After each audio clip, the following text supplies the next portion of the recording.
பொதுவாகவே நம்ம மணிரத்னம் ஏஆர் ரஹ்மான் காம்பினேஷனை ஒரு காட் லெவல்ல வச்சு நாம செலிப்ரேட் பண்ணுவோம். ஆனா அதை விட அதிகமா நாம கொண்டாட வேண்டிய ஒரு காம்பினேஷன் மணிரத்னம் இளையராஜா. அக்னி நட்சத்திரம், அஞ்சலி, மௌனராகம், நாயகன், தளபதின்னு இவங்க காம்பினேஷன்ல வந்த எல்லா படங்களுமே இந்தியன் சினிமாவோட பொக்கிஷம்னு சொல்லலாம். இளையராஜா அவரோட மியூசிக்ல நிறைய புது புது முயற்சிகள் எல்லாமே மணிரத்னத்தோட மூவிஸ்ல தான் அவர் எக்ஸிக்யூட் பண்ணாரு. உதாரணத்துக்கு அஞ்சலி படத்துல வர்ற அஞ்சலி அஞ்சலி பாட்டை முழுக்க கோரஸ் வச்சே பாட வச்சிருப்பாரு இளையராஜா.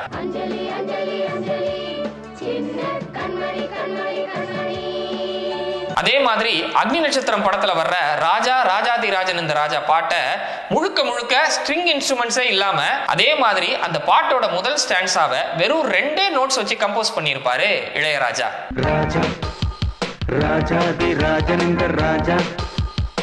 வழக்கமா மணிரத்னம் படங்கள்ல வசனங்கள் எல்லாமே ரொம்ப குறைவா இருக்கும். வேர் வேர்ட்ஸ் ஃபெயில் மியூசிக் ஸ்பீக்ஸ் அப்படின்னு சொல்லுவாங்க இல்லையா, அதை நான் ஆத்மார்த்தமா உணர்ந்தது மணிரத்னம் படங்கள்ல. நேற்று இல்லை நாளை இல்லை எப்பவும் ராஜா, கோட்டை இல்லை கொடியும் இல்லை அப்பவும் ராஜா.